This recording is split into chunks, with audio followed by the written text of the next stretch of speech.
Ela tentou me excluir da reunião de 3 milhões, mas acabou saindo demitida e com a reputação arruinada. Eu sempre acreditei que trabalho duro e integridade fossem suficientes para conquistar o respeito e o reconhecimento. Entreguei minha vida profissional à empresa onde trabalho desde os 24 anos. Comecei como assistente comercial, absorvendo cada aprendizado como uma esponja. Não demorou para que percebessem meu empenho, e pouco a pouco fui ganhando espaço, conquistando clientes, cumprindo metas, superando obstáculos. Hoje sou uma das principais vendedoras da empresa e me orgulho de cada passo que dei até aqui. Mas o sucesso, infelizmente, nem sempre atrai admiração. Às vezes, ele acende nos outros um fogo amargo chamado inveja. E foi exatamente isso que aconteceu quando Cláudia chegou. Ela entrou sorrindo, com um currículo polido e um discurso pronto de colaboração. No início me mantive aberta. Afinal, eu conheço o caminho árduo que é se estabelecer em um novo ambiente. Cumprimentei, ajudei, dei dicas, repassei informações importantes.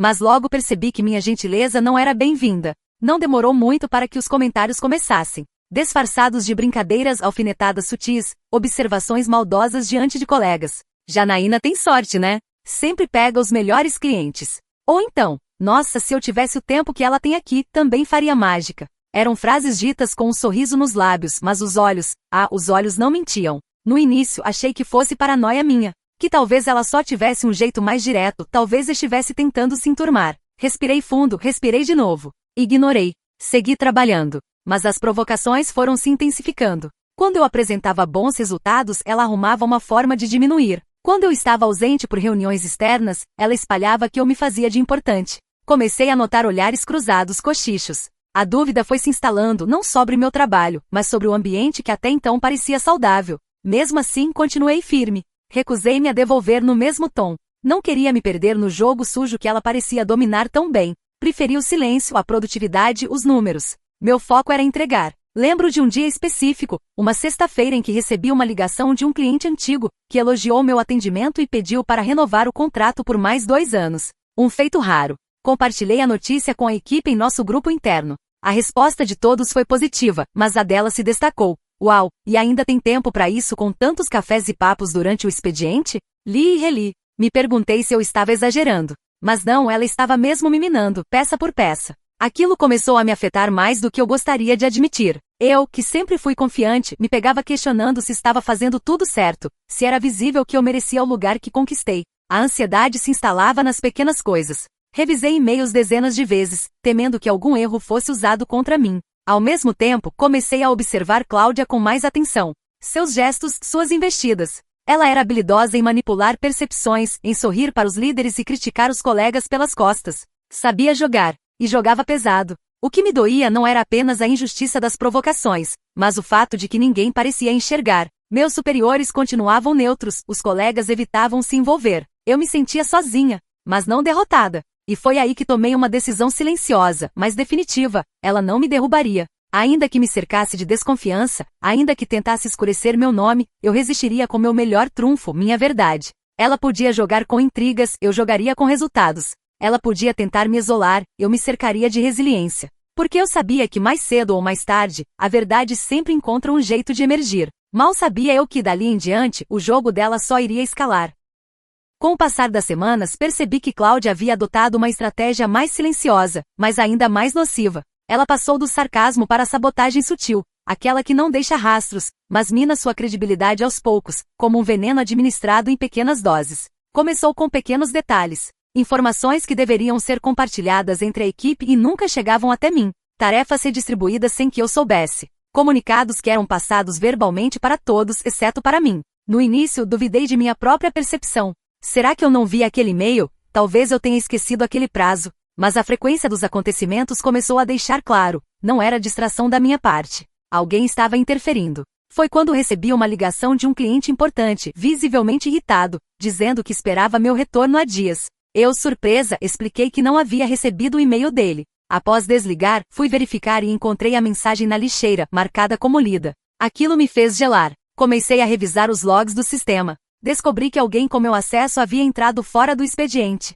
Liguei os pontos. Cláudia frequentemente ficava até mais tarde no escritório, e nós usávamos estações compartilhadas. Era possível. Tudo se encaixava. Conversei com o TI discretamente e pedi que restringissem o acesso ao meu login, ativando a autenticação dupla. Eles atenderam ao pedido, embora sem entender muito bem o motivo. Eu ainda não tinha coragem de expor o que suspeitava, não havia provas suficientes. Só aquela sensação amarga de que algo muito errado estava acontecendo e ninguém parecia enxergar. Nos dias seguintes, Cláudia se mostrava mais confiante do que nunca. Circulava pelo setor como se fosse a dona da verdade, com uma postura de superioridade disfarçada de simpatia. Um teatro bem ensaiado. Enquanto isso, comecei a sentir o peso emocional da perseguição. Eu chegava mais cedo, saía mais tarde, revisava cada e-mail com minúcia. Minha cabeça não descansava. Sonhava com planilhas, prazos e armadilhas. A pressão se acumulava e eu já não sabia ao certo quanto tempo conseguiria aguentar naquela tensão constante. Mas mesmo assim me recusava a desistir. Me agarrava a uma ideia, eu sabia quem eu era.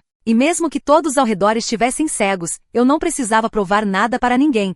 Só continuar fazendo o meu trabalho com excelência. Porém, um episódio marcante quase me quebrou. Estávamos em uma reunião interna com o gerente e a equipe. Cada vendedor deveria apresentar seus resultados do trimestre. Quando chegou minha vez, Cláudia me interrompeu antes mesmo que eu abrisse o relatório. Com um sorriso doce e tom de falsa preocupação disse, você não vai apresentar o gráfico com os dados errados da semana passada, vai? Aquele que teve que ser corrigido 2 vezes? Eu congelei. Era mentira. Mas dita em voz alta diante de todos, soava como verdade. Fiquei sem reação por alguns segundos, o suficiente para que o silêncio se tornasse desconfortável. Apenas respondi que os dados estavam atualizados e segui com minha apresentação. Meus números falavam por si, mas o dano já estava feito. A partir daquele dia percebi que Cláudia havia cruzado uma linha. Não era mais apenas inveja. Era sabotagem. Ela queria me destruir profissionalmente. E não mediria esforços para isso. Foi então que algo mudou dentro de mim. Até então minha estratégia era resistir em silêncio. Mas percebi que o silêncio não bastava mais.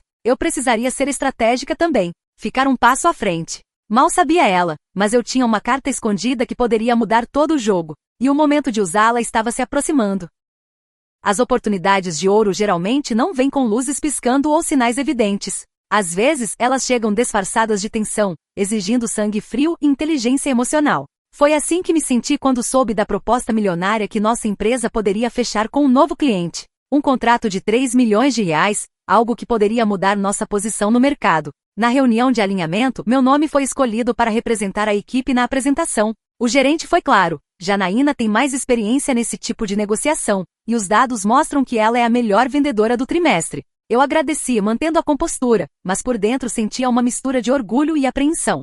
Sabia que isso acenderia ainda mais o ódio silencioso de Cláudia. Como esperado, ela reagiu com um sorriso sem graça e um comentário maldoso. Espero que o avião não atrase, ou que ela não esqueça o pendrive de novo. Aquilo me atingiu como uma flecha. Era uma referência a um episódio antigo de anos atrás que já havia sido superado. Ela guardava tudo, como veneno armazenado para ser usado no momento certo. Ainda assim, respirei fundo e me concentrei no trabalho. A reunião seria na sede do cliente, em São Paulo, na próxima segunda-feira. Cláudia ficou encarregada da logística, já que estava envolvida em parte do projeto e tinha experiência com agendamentos corporativos. Era uma função administrativa simples, reservar meu voo, hotel e transporte. Tudo protocolar. Pelo menos era o que eu pensava. Na sexta-feira à tarde, pedi as confirmações da viagem. Cláudia, com expressão de surpresa, respondeu casualmente. Ué, você não recebeu? Eu mandei tudo por e-mail ontem. Fui verificar. Nada. Olhei no spam, lixeira, pastas arquivadas. Nenhuma mensagem. Ela então se levantou da cadeira, fingindo preocupação. Nossa, que estranho. Eu devia ter confirmado antes. Deve ter sido o erro da agência. E com um sorriso satisfeito, acrescentou. Bom, agora só segunda mesmo para resolver. Naquele momento algo em mim se partiu. A raiva começou a bater forte no meu peito. Ela queria me impedir de ir. Não era descuido. Era sabotagem pura. Mas ela havia cometido um erro grave. Subestimou minha capacidade de reação. Fui embora sem dizer nada. Cheguei em casa, liguei para a agência com quem normalmente trabalhávamos, e em menos de 2 horas organizei tudo sozinha. Voo, hospedagem, transporte. Gastei parte do meu próprio dinheiro, mesmo sabendo que depois poderia ser reembolsada. Não era sobre valores. Era sobre dignidade. No sábado revisei minha apresentação. No domingo viajei. E na segunda, pouco antes da reunião, Cláudia apareceu. Ela havia conseguido uma vaga de última hora no mesmo voo. Eu não sabia, mas ela planejara estar lá desde o começo. Sua ideia era clara, me tirar da jogada e se apresentar como a única responsável pela negociação. Assumir o crédito total. De alguma forma, ela acreditava que poderia me apagar da história. Quando a vi entrar na sala de reunião, me cumprimentando com um bom dia forçado e cheio de teatralidade, entendi que ela ainda achava que estava no controle. Mas ela não sabia da conexão que eu tinha com o CEO da empresa cliente. Ele era meu irmão mais velho. Por questões éticas, jamais revelei esse detalhe dentro da minha empresa. Sempre separamos nossas vidas profissionais, mas agora seria diferente. Quando ele entrou na sala e me cumprimentou com um sorriso largo e um abraço carinhoso, Cláudia empalideceu. Ju, finalmente a gente se vê em algo profissional, disse ele com entusiasmo, olhando para Cláudia com estranheza como se perguntasse, quem é essa? O jogo havia virado. Ver a expressão de Cláudia se desfazendo diante daquele abraço foi, ao mesmo tempo, desconcertante e libertador. Não que eu tirasse prazer daquilo, mas depois de tantos meses de manipulações, de mentiras e perseguições, era como ver a justiça tomando forma diante dos meus olhos. Silenciosa, inevitável, firme. Meu irmão Daniel, CEO da empresa parceira, olhou em volta, cumprimentou o gerente da minha empresa que também estava presente, e se sentou à mesa de reunião. Cláudia, ainda atônita, tentava se recompor. Seus olhos buscavam algum tipo de explicação. Mas não havia muito o que explicar. Começamos a apresentação. Eu assumi a condução com naturalidade, mostrando dados, propostas, argumentos estratégicos. Daniel me ouvia com atenção, concordava, anotava. Cláudia, em silêncio, mal conseguia esconder o incômodo. Tentou interromper algumas vezes com comentários genéricos, mas Daniel, educadamente, a redirecionava com simples Janaína já explicou isso, obrigado. A certa altura, ele perguntou, Ju, você quer falar da parte de relacionamento direto que teve com nosso time nas últimas semanas? Olhei para Cláudia, que agora estava visivelmente desconfortável. Ela se remexia na cadeira sem saber onde colocar as mãos. Expliquei todo o processo que construí com o time comercial da empresa dele, como estabelecemos parâmetros de negociação, o alinhamento prévio que já havia sido feito. E sem expor diretamente as tentativas de sabotagem, deixei claro que estava por dentro de tudo, do início ao fim. Foi nesse momento que Daniel respirou fundo, e olhando para o gerente da minha empresa disse, fico feliz que tenham enviado a pessoa certa. Confesso que estranhei quando a Cláudia tentou assumir tudo por e-mail no sábado, dizendo que era a nova responsável. Silêncio. Total. O gerente confuso virou-se para Cláudia. Você fez isso? Cláudia ainda tentou responder, balbuciando. Foi um mal-entendido. Achei que Janaína não pudesse vir, então me antecipei. Mas a verdade já estava à mesa. Nua, irreversível e incontestável. Daniel não precisou dizer mais nada. O peso das palavras dele já era suficiente. O gerente agradeceu a reunião, apertou minha mão com força e me olhou com um misto de respeito e culpa, talvez por nunca ter enxergado o que eu enfrentava sozinha. Voltamos para o escritório naquele mesmo dia. Cláudia ficou em silêncio o tempo todo. No dia seguinte, uma investigação interna foi aberta. E-mails antigos foram rastreados. Mensagens recuperadas. Registros de acessos aos sistemas verificados. Em menos de uma semana, a diretoria concluiu o óbvio. Cláudia foi demitida por justa causa. E mais do que isso, o setor todo ficou sabendo do que realmente aconteceu. A imagem de profissional segura e competente que ela tentava manter desmoronou em questão de dias. Alguns colegas vieram até mim em particular, dizendo que já haviam desconfiado, mas tinham medo de se envolver. Outros se desculparam por não terem me defendido. Eu não guardei rancor. Naquele momento, meu sentimento era outro, alívio. Pela primeira vez em meses, pude sentar à minha mesa sem sentir que estava sendo observada, julgada ou sabotada. O ar parecia mais leve. A luz da manhã que batia na minha mesa parecia diferente. Eu não era mais só uma sobrevivente. Eu tinha vencido. Mas a maior recompensa não foi a queda de Cláudia. Foi a certeza de que minha escolha por manter a dignidade, mesmo diante do caos, foi o que me sustentou. E agora, livre daquele fardo, eu estava pronta para o próximo capítulo da minha vida.